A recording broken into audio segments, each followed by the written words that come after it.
help you, help everyone on the call to learn little more things about what is ahead of us. Okay, what do I mean by what is ahead of us? See, while we all are excited about AI, and today all the colleges across Andhra Pradesh, across Telangana, across India, in every country, AI has taken the center stage. Amazing. And I believe people, those who have registered and those who are on the call today, most of you, I don't know, I may not know all of you, but I think most of you are from tech background, mostly from computer science or IT or MCA or similar background. I believe there will be a lot of people from ECE also, and beyond ECE, mechanical, triple E, biotech, and so on, many other streams. Okay, but mostly I believe people from IT, AI, CSE, you will be the maximum crowd. Okay, it is good. The whole tech world is going towards AI, and we also need to make use of this opportunity to grow in the flow. That's the right thing to do, no doubt. At the same time, how many of you are really prepared, let's say 3 years before, that by 2025, 2026, you have to be forcibly in AI? How many of you are really prepared? How many of you know this AI wave will come and it will make our life maybe good or maybe bad? Before 2022, all of us were working on different areas. All of us were not working on AI. All of us were working on different areas. 2022 is when the ChatGPT, the popular version, got released, and after that our life has become AI, whether we like, we don't like, whatever may be the reason. I can tell you, like, more than 90% of us are not prepared for doing everything on AI, but today we all are forced to do everything on AI. So today I want to take this opportunity to introduce some of the technologies that are actually on the hotcake preparation, like how AI was 10-15 years before. And these are all the technologies that are going to come and take major part of our life in the next 5 to 10 years, and maybe beyond. But at least next 5 years, whatever the technology I'm going to talk today, most of it will come alive. Okay, today I'm going to deliver my talk only for 90 minutes. So I may not be able to cover all the technologies which I'm working on and all the futuristic technologies, but at least I want to touch upon few key technologies which I want to introduce to all of you. Okay, so today you will all walk away with new learning on AI and beyond AI. And each of the technology that I'm going to talk about, one or the other way, AI will have its own presence. AI will be part of it. Medical applications will be part of it. Healthcare will be part of it. Okay, so you need not to differentiate any of the technology which I'm going to talk, excluding AI and healthcare. So all the things I'm going to talk today will have very strong proposition, very strong connection to AI and healthcare. Okay. In addition to it, at the end of the session, okay, at the end of the session, see, you all will be receiving the certificate for today's FDP. I mean, the 6 days FDP. Additionally, as an add-on benefit, those who are attending today's call, at the end, okay, I'll be showing you a QR code, and I'll also give you the link for the certificate form from DMIF. So you will also receive an additional certificate for this particular session. Okay. So with that, let's get started. Okay. Thanks to Dr. Sujata ma'am for describing my journey to everyone on the call. Maybe what I will do is I will take another 2 minutes to just give you a glimpse of my journey in an easy, simple manner, so that I think that will set the context to all the participants here to know your speaker better. Okay, so like people know me, or I like people to know me as only two things: inventor and a serial entrepreneur.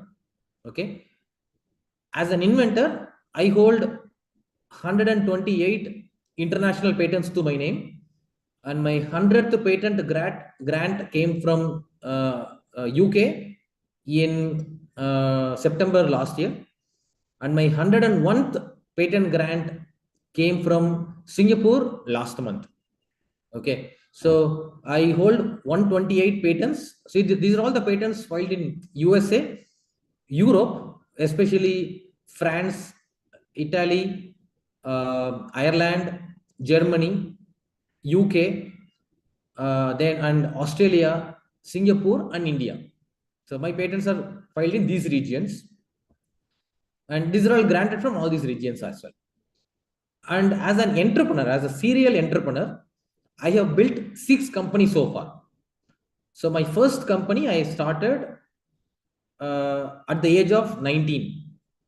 So while I was studying my BTech second year, I started 2 companies from my college room converted into lab.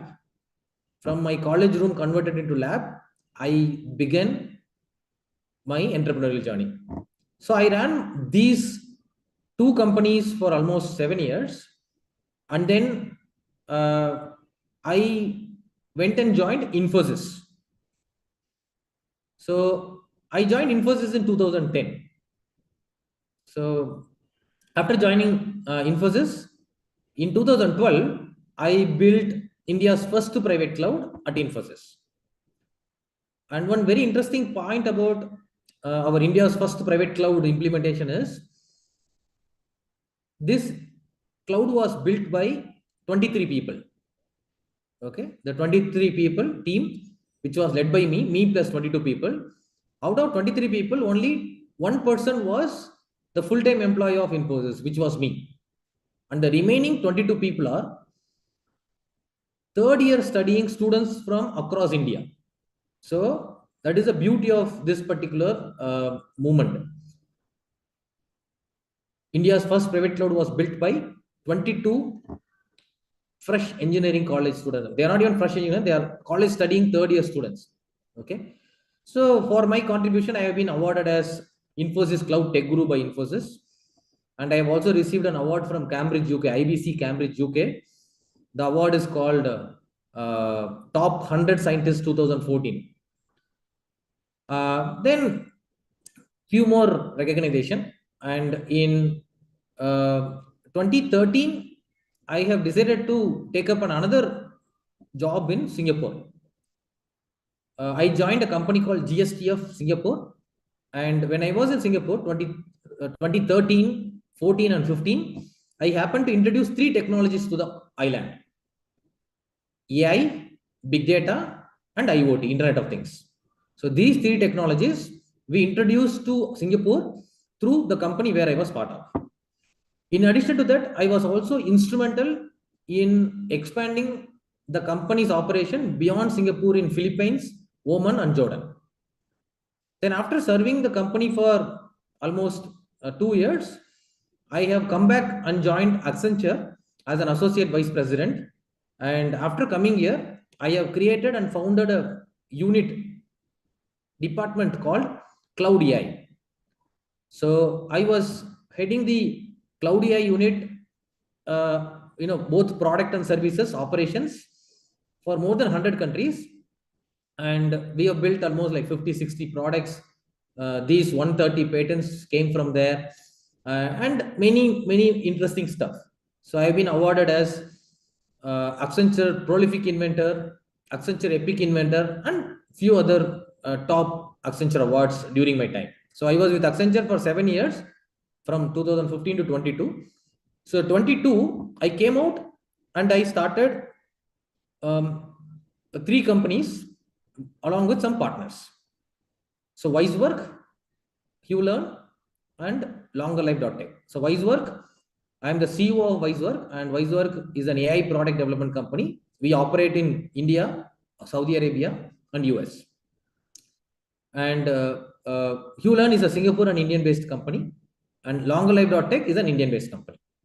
So in LongerLife.tech, we work on genomics and AI combination, and we work on preventing cancer and effectively managing cancer with tech. Last year, I have also founded another company called ImagineX Innovation, which is India's first patent tech consulting firm.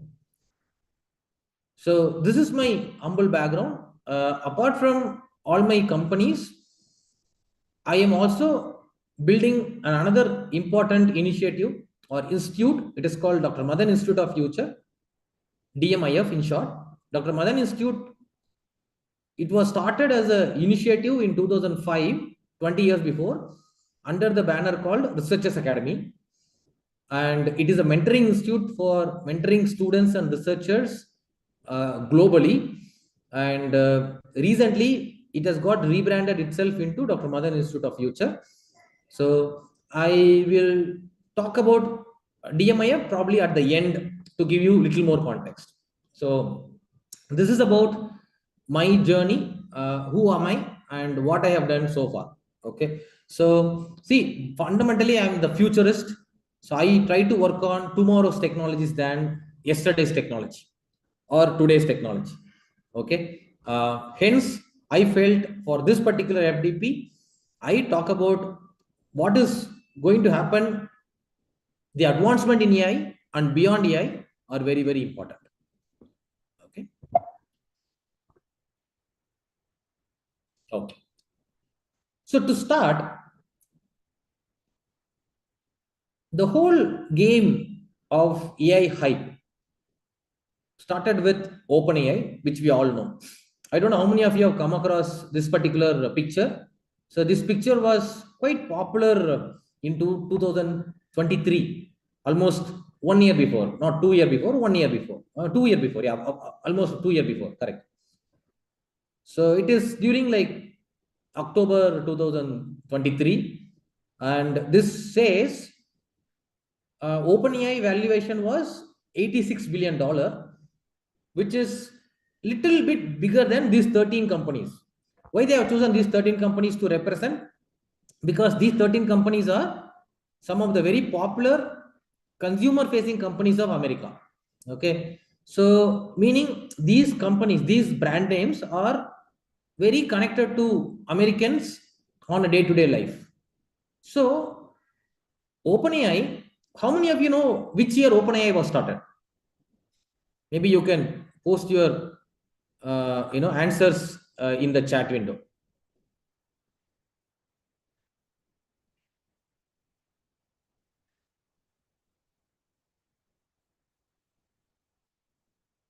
So how many of you know when OpenAI was started? Okay. So OpenAI actually was started in 2015, December basically. Okay. So effectively you can say 2016 onwards. Okay. So it was started as a more of a open source consortium. It was not a company to make money.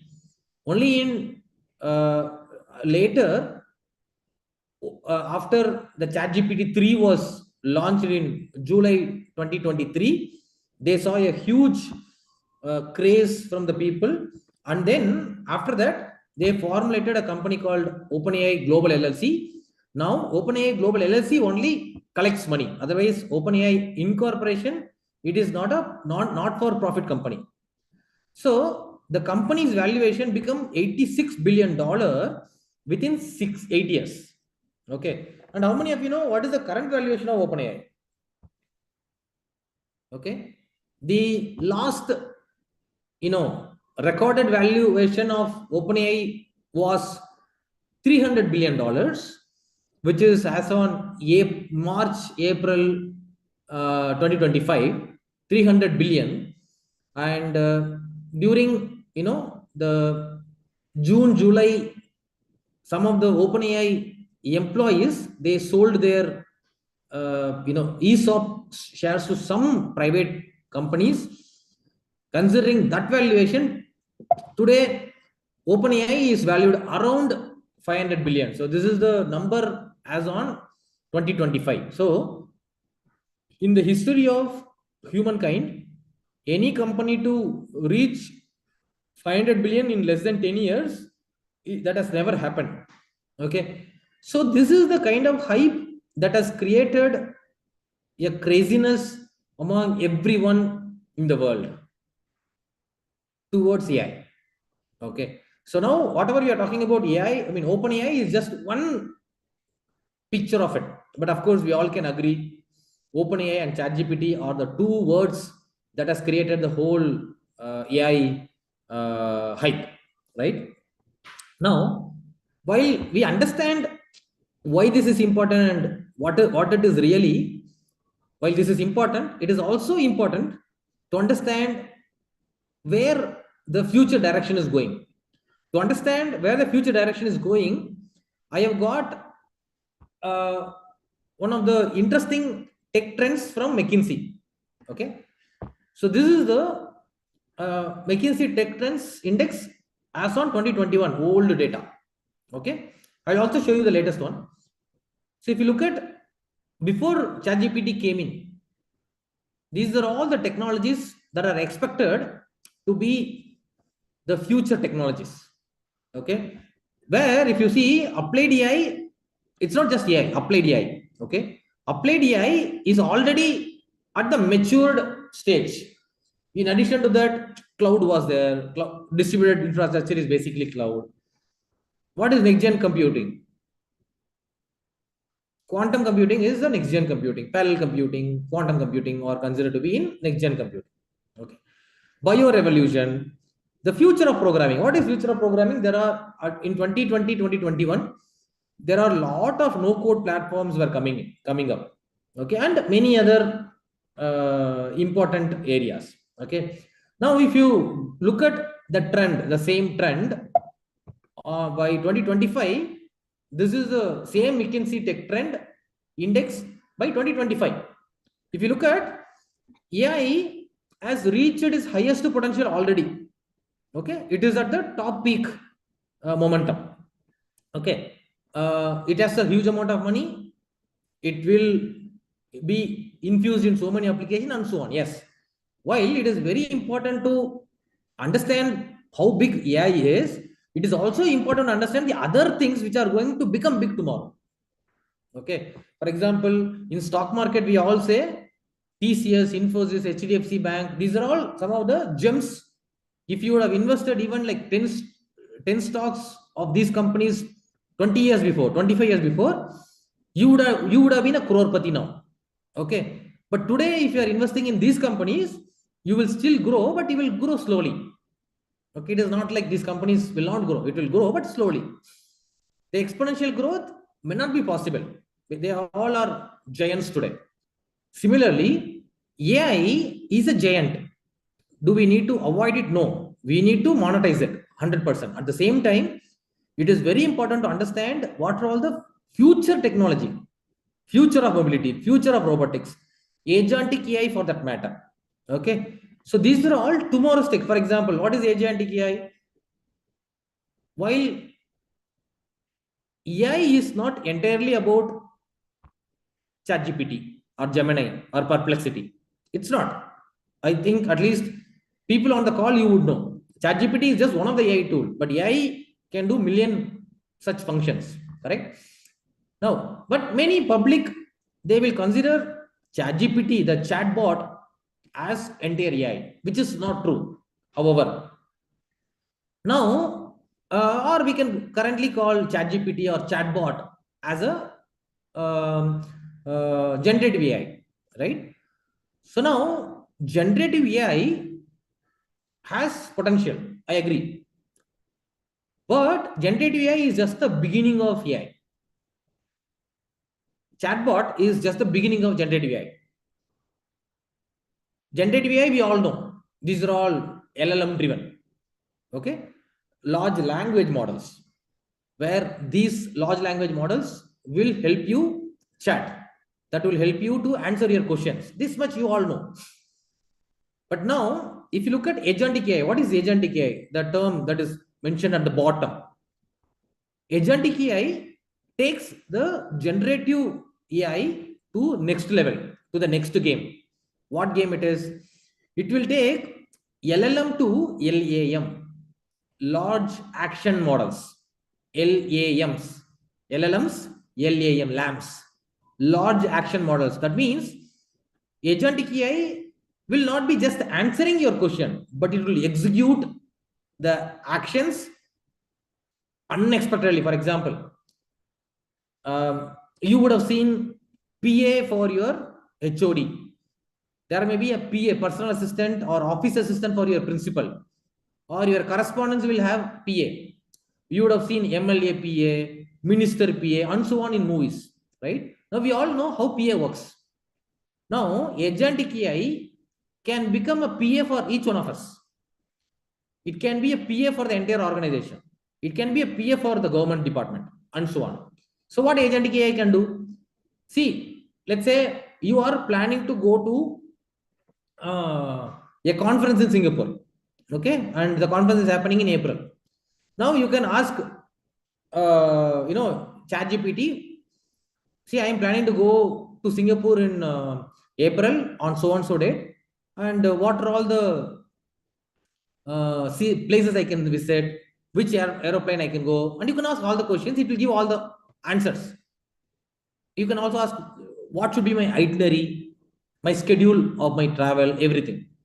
What I should purchase from online, what I should buy from shop, and so on. Now, this is the limit of ChatGPT. But what agentic AI can do is, agentic AI can actually plan your entire trip for April by just asking few questions to you, and then when you are approving it, it will do. It will go and book the ticket as per your convenient. It will show you the prices. You just choose the price, and it will go and book. It will prepare the schedule. It will place the orders in Amazon or Flipkart for your shopping. It will also list out which are all the items you need to go to shop and buy. And it will also book the museum tickets in Singapore. It will book your science exhibition tickets in Singapore. It will book your hotel stay. And it will also prepare your dinner reservation in a hotel. So it will not just execute something today and tomorrow. No, it will execute for the entire tomorrow. See, we all know a project role called project manager in projects in companies, right? Now, agentic AI will totally remove the job project manager in the future. It can coordinate with all the developers and it will get the project implemented, done. So that's the power of agentic AI. Is it the second generation of AI? No. Agentic AI is 1.1 version of AI or 1.1 version of generative AI. Then what is 2.0 of AI? We will talk in my session going forward. Likewise, this slide has so many advanced stuff, which if you can start embracing, your future will be like, for example, if you say I am working on AI, yes, everybody are working on AI, you are also working on AI. But if you are working on something that is going to like amaze, that is going to revolutionize next 2 year, 3 year, 5 year, when that happens, people will call you pioneer. That is the reason I'm showing you all this. Okay, let's move on. So let's talk about some numbers. So I wanted to know, how many of you know what is the worth of $1 billion? I'm not talking about number, but I'm talking about what is 1 billion, $1 million, M for mother. $1 million in Indian rupees. 1 million US dollars in Indian rupees. How much it is? $1 million is equal to how much Indian rupee money? Okay, I will tell you. $1 million is equal to nearly 9 crore today. 9 crore rupees. Okay, fine. What is $1 billion? We all talk about million, billion, but we don't know the number. We don't know how to compare it with an Indian rupee. What is $1 billion? $1 billion US dollar is equal to 9,000 crores. $1 billion is equal to 9,000 crores. That is the strength of, 1 million and 1 billion. So in 2012, Obama, when he was a president, he has invested 200 million in big data technology. Okay. He said American government will invest $200 million in big data related research and development initiative to move all the government systems into big data lakes. So the moment he announced, the every world said Obama as big data president. Why they call big data president? The reason is till 2012, no single company, no single country invested such a huge money, $200 million in single technology. Only their military budget will be bigger than that. Otherwise, 200 million is a very big money for 2012. Okay. So you need to understand how big even 200 million, 200 multiplied by 9,000 crore you add. That is the worth of 200 mil, 200 multiplied by 9 crore.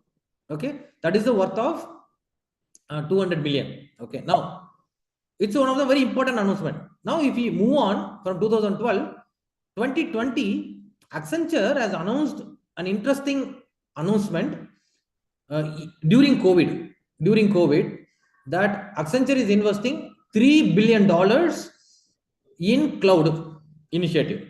In cloud. Why? You remember during COVID, if cloud would have not been active, matured, what would have happened to humanity? What would have happened to all of us? So cloud technology is very, very important technology, not only during COVID, even now and tomorrow also.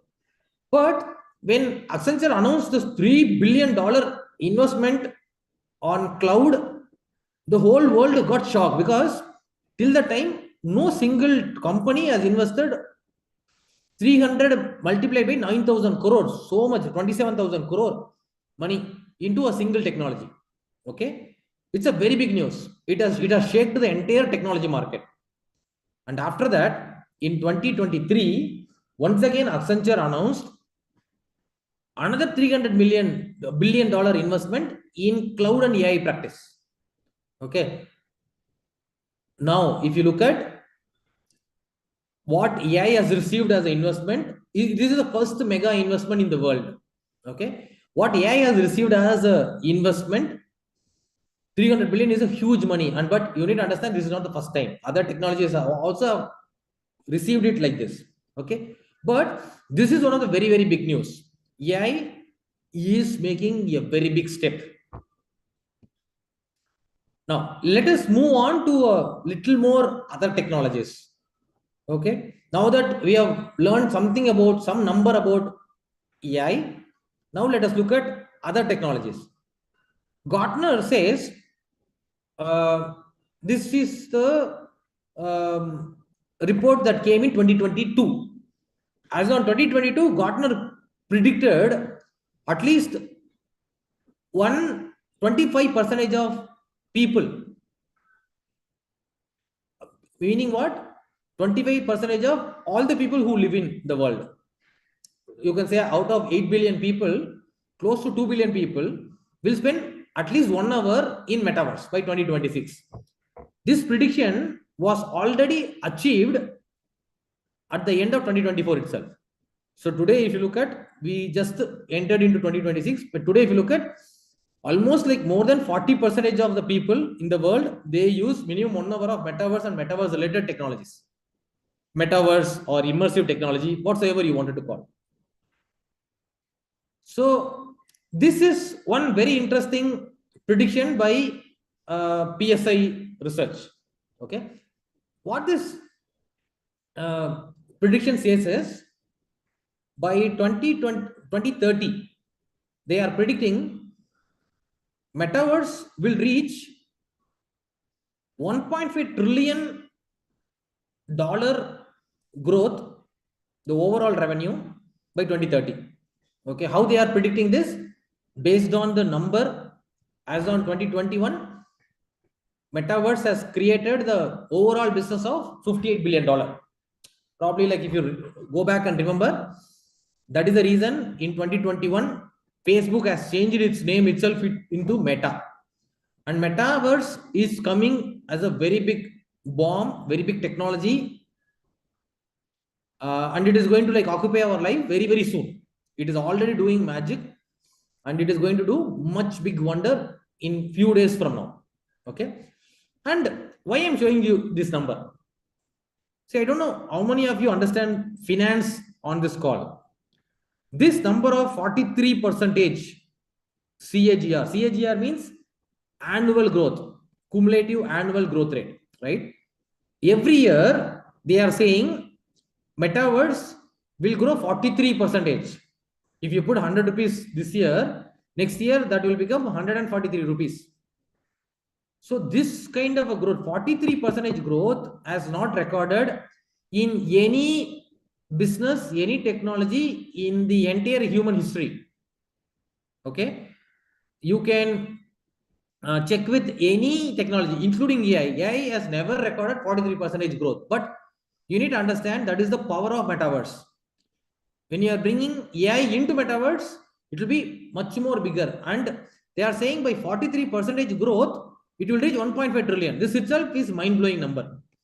The next slide is much more mind blowing, because other research companies like Grandview Research, McKinsey, and Citi, they are predicting much bigger number. For example, McKinsey is predicting by 2030, metaverse will reach $4 to $5 trillion business.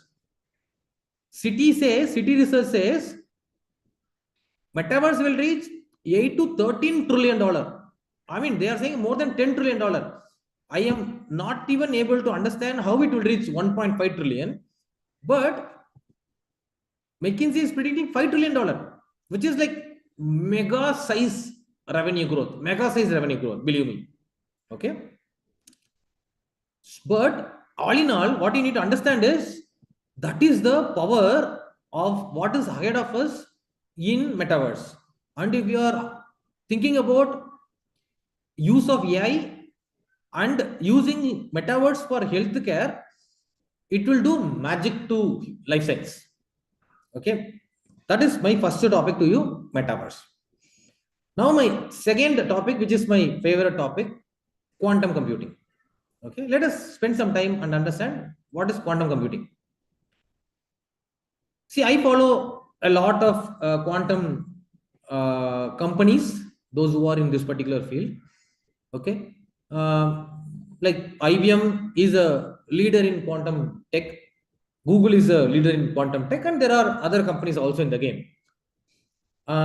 See, in 2019, Google has released their first Sycamore. Sycamore is the name of the quantum chip. I'll show you the Sycamore processor. They have released the first Sycamore processor, which is 53 qubit. In quantum, like in computer, we say bits and bytes, right? Instead of bits, in quantum, we call it qubit. I don't know. I think, again, qubit, superpositioning, etc. If I start explaining, it will take some time. I'll just park it aside. Let's go on.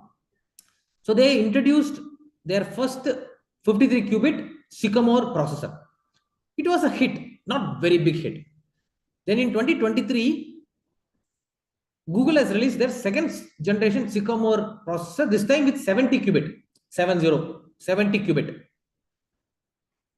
When they released this time, okay, the 70 qubit computer, they compared Sycamore with, in 2023, the world's super fast supercomputer, fastest supercomputer.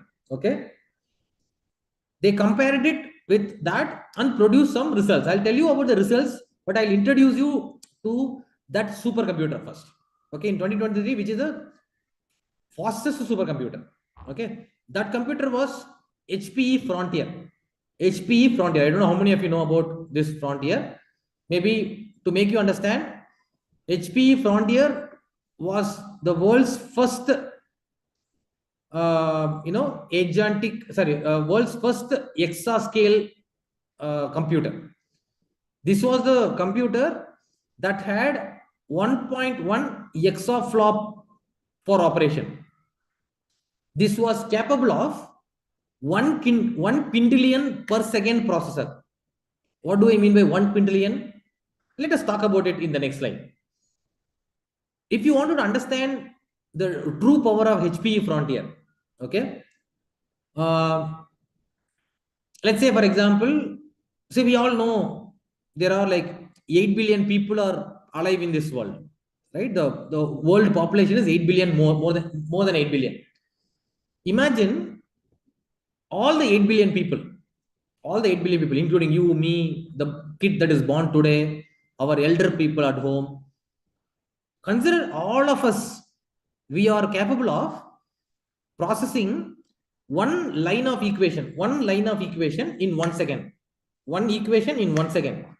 We all are capable of that. If all 8 billion people, if we all are capable of that, and all 8 billion people, we are working on some problem to solve, some equation to solve for next 4 years continuously. Next 4 years, all 8 billion people, every second we are solving one line of equation, and we are continuously solving new line.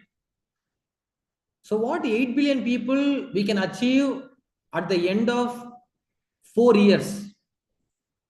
HPE Frontier can compute everything in 1 second.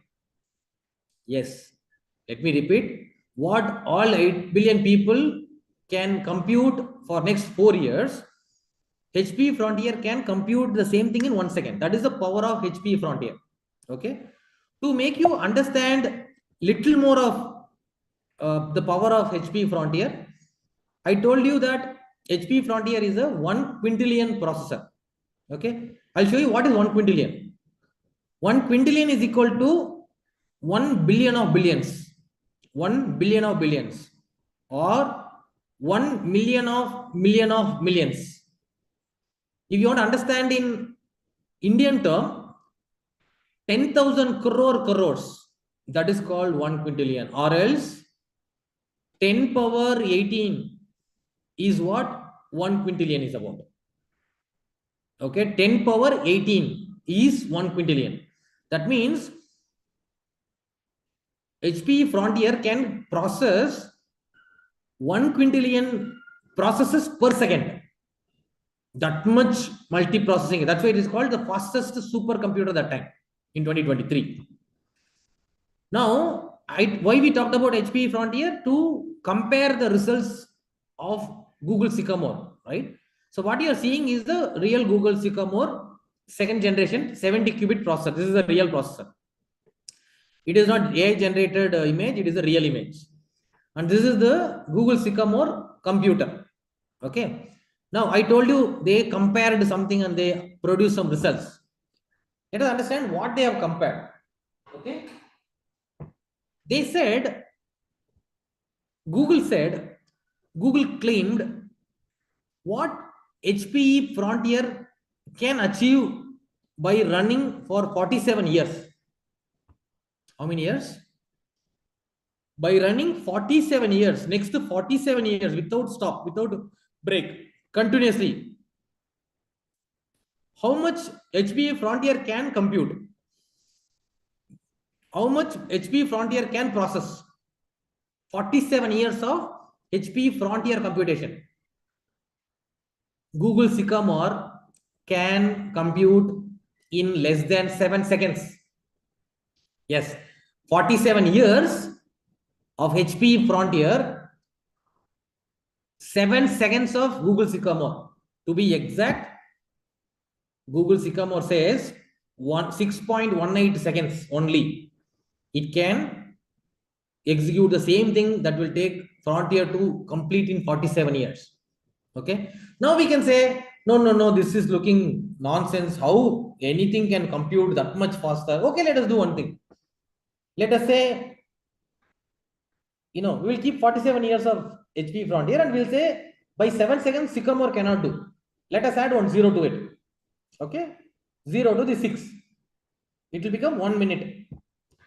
Now you will compare 1 minute and 47 years. Not comparable.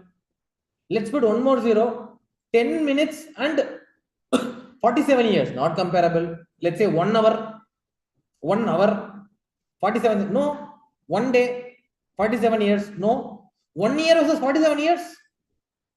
If Sycamore can compute what HP will take 47 years to 1 year also, which is a great achievement, right? 47%, 47 times reduction in the computation power. That is the power of quantum computers. Understand? Now, is it the latest processor? The answer is no. Then what is the latest processor? From Google. Google has released Google Willow processor in the beginning of 2025 and the end of 2024. Google Willow is the 105 qubit computer.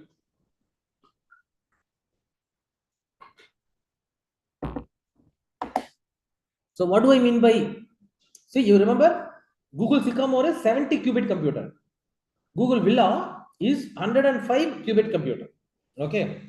Now once again, for Google Villa, Google has compared the fastest supercomputer of 2025 and then they produce some results. Okay. What was the result they have produced? Okay.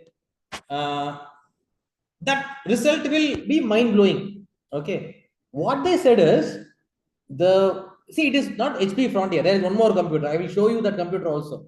How many of you know which is the fastest supercomputer now as on 25, 26?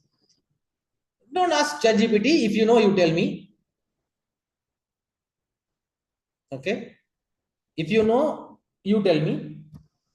Do you know which is the fastest supercomputer now? Okay, I will tell you. It's called AICTE. I will show you AICTE in some time.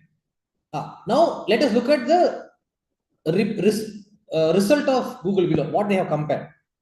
They said what in today's AICTE, the super fast computer, what the super fast computer can take to perform 10 septillion years. 10 septillion years. Villa can compute that in less than 5 minutes. I don't know how many of you have heard this term, septillion years. The septillion years is the term we use it to compare distance between planets, especially two planets between Milky Ways, two different Milky Ways. Okay, only then the septillion years will be used. Okay, septillion is equal to 10 power 25. Okay, so I mean we cannot even imagine how much we can process in septillion year on 10 septillion year. Okay, that's a big claim. That means you can imagine what Willow expected to process. It will make impossible possible. Human can think about impossible with the help of quantum computing. That is a proof of it. Okay. So Google has put two claims. One is about the computation. Other one is about the error correction. Of course, like what they claimed is in Willow processor, Google has achieved the lowest threshold in the last 30 years. So if you want me to talk about this particular aspect, it will take more time. Probably like considering time, I'll just skip it for now. Maybe in some other occasion, we can talk purely about quantum computing, right? But believe me, this particular second statement is also equally bigger achievement compared to the first one. Okay, because the error correction is one reason which is delaying quantum computers to come into real life usages. Okay, now I told you I will talk to you about the latest fastest supercomputer. It's called AICTE. I told you, right? HP Frontier is 1.1 exascale computer. L Captain is like off 50% more powerful, 1.7 exascale computer. Okay, so this is the supercomputer being used in the nuclear mission by US National Nuclear Security Administration, NNSA. Okay, it's a very, very powerful computer as on today. Now, whatever I have shown you is are all about Google's quantum computers. I'll also talk about IBM quantum computers. There is a reason why I am talking about it. IBM as a quantum computer series, they call it as Q system.